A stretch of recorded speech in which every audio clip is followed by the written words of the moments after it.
appreciate the church. I'll talk to you next later, but I appreciate the church, and I appreciate our homecoming, Lord bless us with, and that service, as much as I went back on, and these stuff, I think about the different things that God blessed. That's behind us. Mama! That's something, as I'll look back on later, and down the road in life, it'd be one of those hills I return to.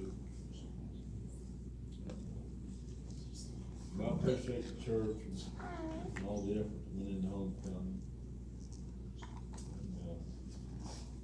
It's interesting how it really works sometimes. About the service. It claims in you. It's like probably don't need to open up now. Papa, Papa, no.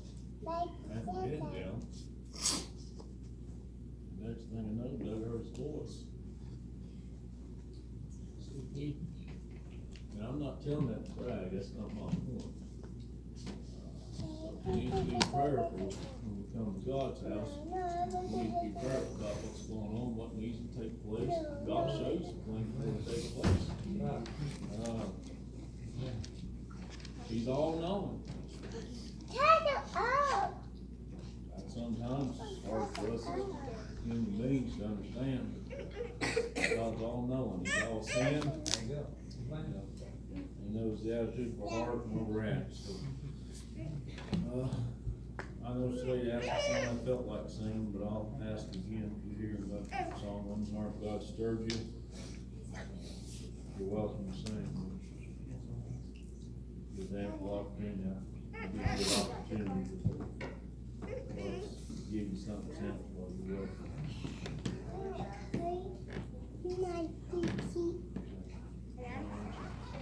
Really pray for me. I'll be here in a few minutes if God wants me to.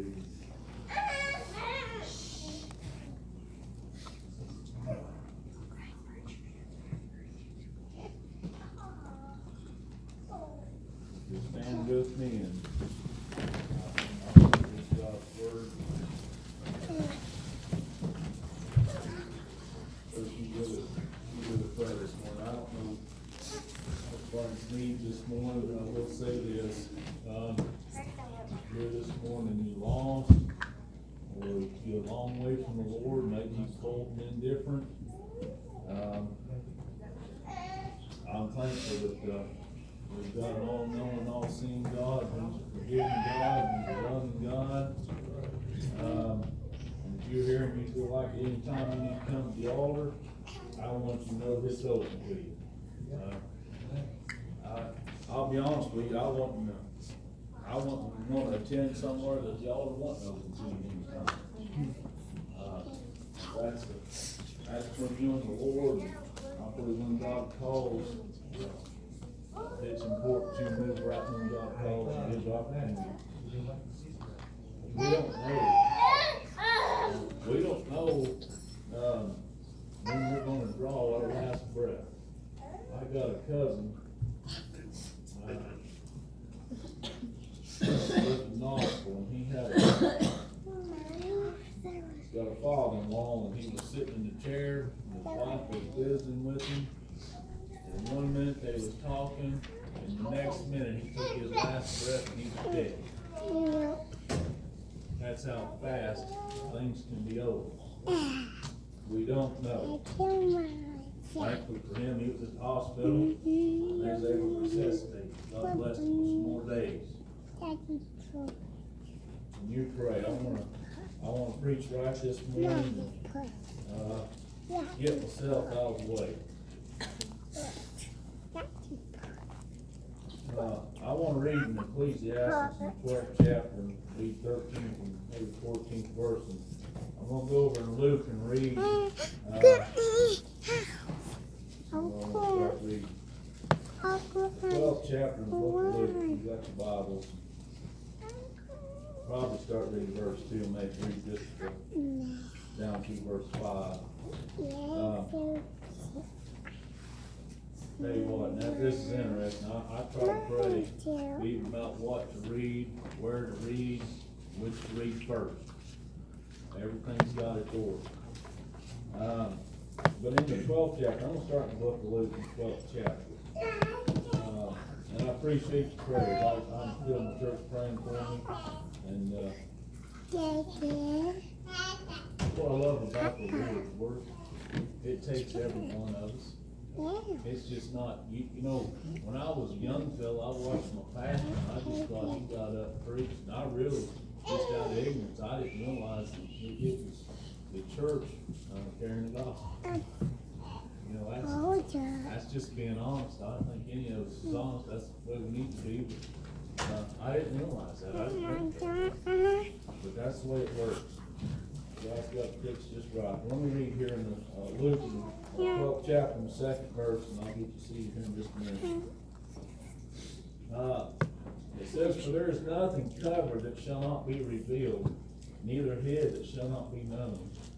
Therefore, whatsoever you have spoken in darkness shall be heard in the light, and that which ye have spoken in the ear in the closets shall be proclaimed upon the housetops. Now I say to you, my friends," now this is Jesus speaking all this right here I'm reading to you. He says, "Be not afraid of them that kill the body, and after that hath no more that they can do." This is what Jesus said to him here in the 5th verse. He said, "But I will forewarn you whom you shall fear." He said, "Fear him which after he hath killed hath the power to cast into hell. Yea, I say unto you, fear him." And that's Jesus' word right there. Now, go back over to the 12th chapter of the book of Ecclesiastes. You continue to pray. Let me read this right here. 12th chapter, 13th verse. It says, let us hear the conclusion of the whole matter.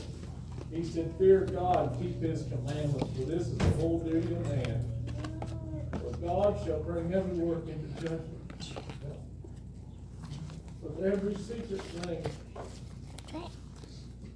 whether it be good or whether it be evil." You see it right there. That's what it felt like reading. You know, there's some folks that kind of believe that we shouldn't fear the Lord. Then there's folks that kind of scratch their head, slate the question, well, how can we fear the Lord if he loves us that much? And I want to preach this morning, God permitting. I thought about this when I was a young boy and I was sitting in line with church. I went to church, Doug, for 9 years, best according to my parents. I believe I was 3 weeks old the first time I went to church, and Mom and Dad took me continuously all those years, and I didn't feel the Lord, Billy Sue. We went, and it seemed like it made Mom and Dad happy, and I was okay to go. I had friends at church, but I didn't fear the Lord. You said, well, preacher, why do you think you didn't fear the Lord? Folks, I'll tell you why I didn't fear the Lord. I was in my innocence. God hadn't spoke to me, Doug, and I didn't have no fear of Him. I was in my innocence. Now I'll give you a little something on that right there. I was in my first heaven. Now you say, oh, well, wait a minute, preacher, what are you talking about? There's some heavens that take place. You read your scriptures. That talks about a first heaven, a second heaven, a third heaven. I'll get on that just for a minute, I believe, and God permitting, I'll move on. But when I was in my innocent slate, I was in the first heaven. I was safe. Now listen, you may not believe this, but when I was in my innocence, I had the ability, Doug Jordan, to pray.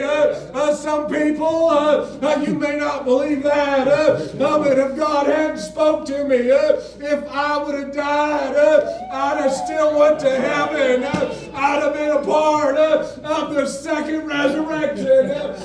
Doug, if I'd have died in my innocence, I'd have been going home to glory. I'd have got up with the saints because I died in my innocence. So, if that's the case, why couldn't I communicate with God?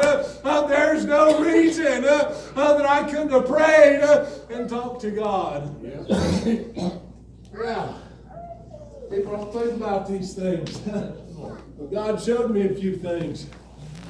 And I'll be honest with you. When my boys was little, this was something I didn't practice. I didn't practice, Doug, trying to get them to pray before they went to bed. Now, that was a place I failed. You want to know why I failed at it? Because I wasn't sure if they was able to pray and talk to God. I didn't want to mislead them. I'm just being honest. But God showed me some things since they got older. I believe if I'd died in my innocence, I'm going to heaven. And if that be the case, I belong to Him. I had the ability to communicate and talk to Him. That's not popular. There's a lot of people don't see that way. Now we move on. There's a second heaven. That's after you get saved. My body right now, and my soul's in that second heaven. And there's the third heaven. That's when my body, this fellow you look at, takes flight and goes home. I'm in my third heaven. I'm in my final resting place. That's where this fellow you look at, that's where I'm headed out here after a while. Now, let me get back to where I was at.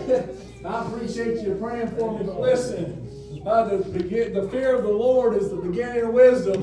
That's what I love when God spoke to me. When I was a 9-year-old boy, Doug, when God spoke to me and I was sitting in line of church, I was waiting for the first time. I began to fear the Lord. I'll tell you what, the Bible talks about over in the 12th chapter, maybe it's the 4th chapter of the book of Hebrews, it talks about over there, it talks about the fear of the Lord. I'll tell you what it says, if you don't fear Him and you don't belong to Him, it talks about chastisement. I'll tell you what it says, if the Lord chastise you not, you're a bastard. Not a son. Yeah. That's scripture right there. People don't like to think about that, but I'll tell you what. People want to come to church and just think, oh, God's great and He's good. And He is. But He loves us, April. I love my boys. When I was raised them, I'm done now. You can think what you want to, but I've done my part.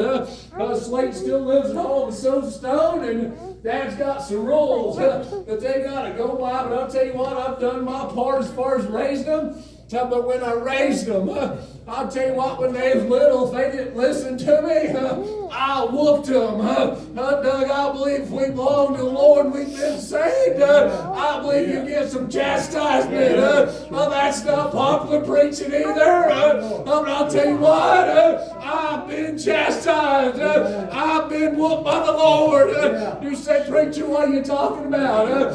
Folks, I'll tell you what, if you belong to Him, my daddy, when I was a little boy, let me back up for a minute. My dad loved me, and he told me to do something, Mabel. I had a fear about my dad. I knowed if I wasn't listening, I was going to be headed towards a tree to cut me a switch.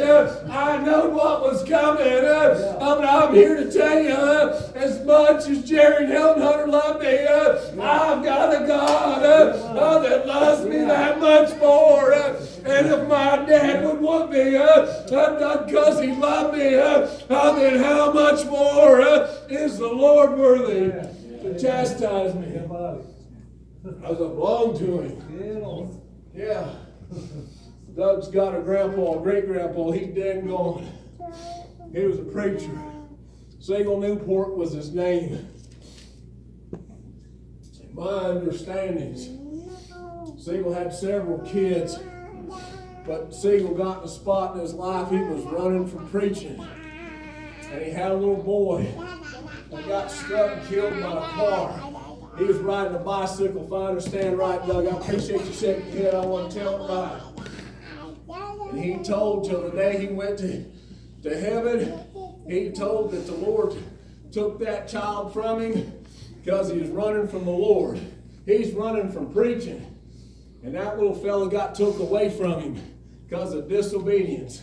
And I think oftentimes about Siegel was a great preacher and I loved him. I honored him, Doug. But I thought a lot about his chastisement.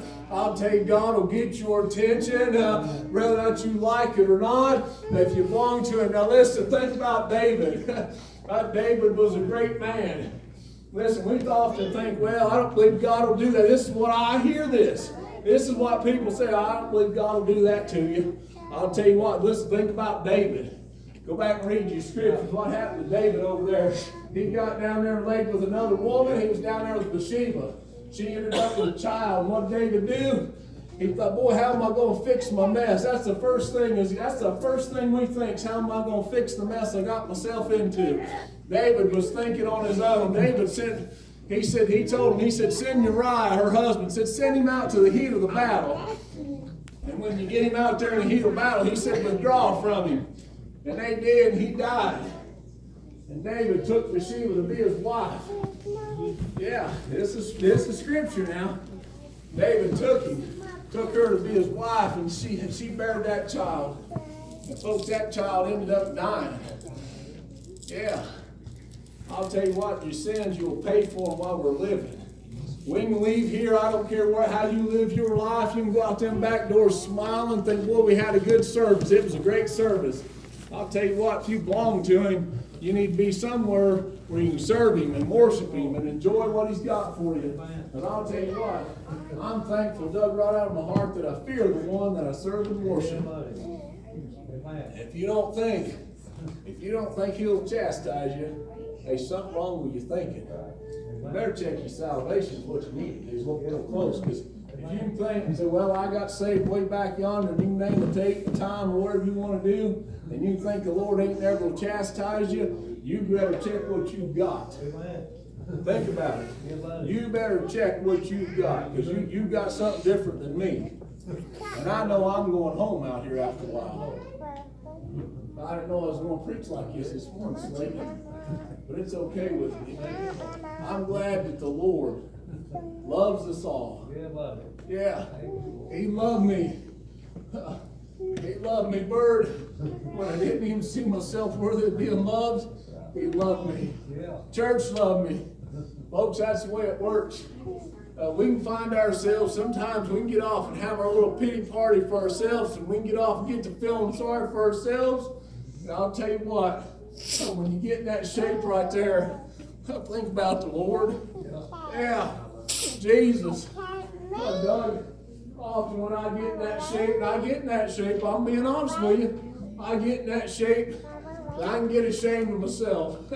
Because I realize that I've got a Savior that paid a great price. He made a way for me one time when he hung on the cross. I don't believe there's no shame in him. I believe he died. I believe he died looking down through time.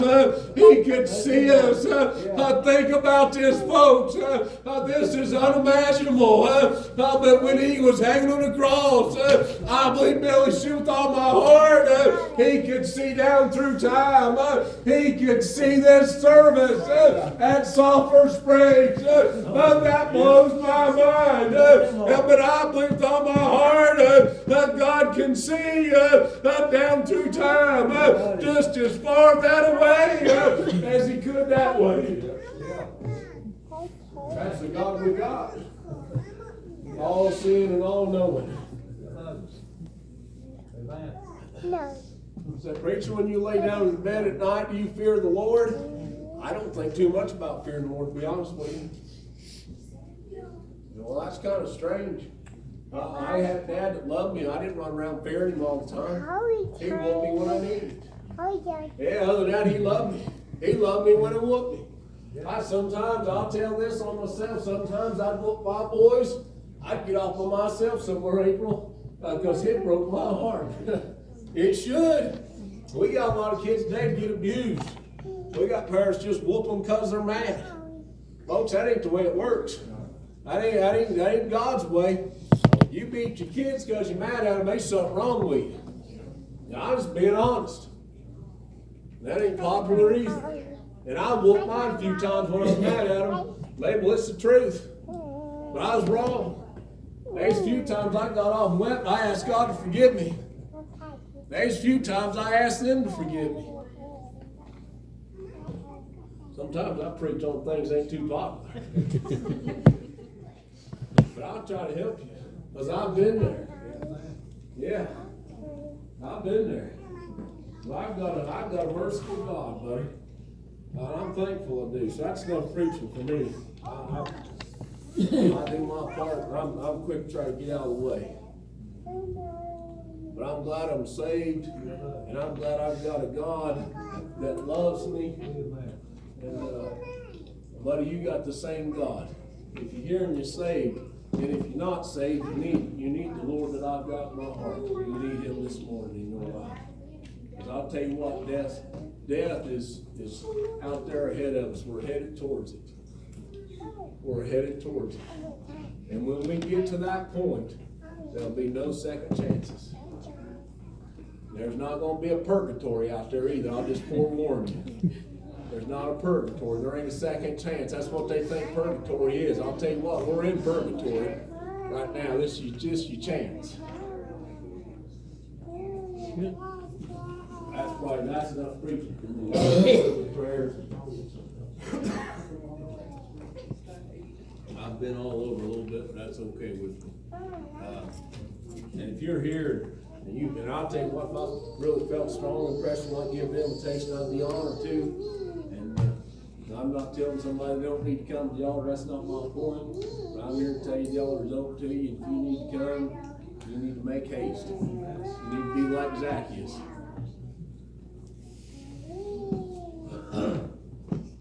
We probably won't be here too much longer. Now, if somebody, if you got something on your heart, would like to stand and do it, I'll let you know you will.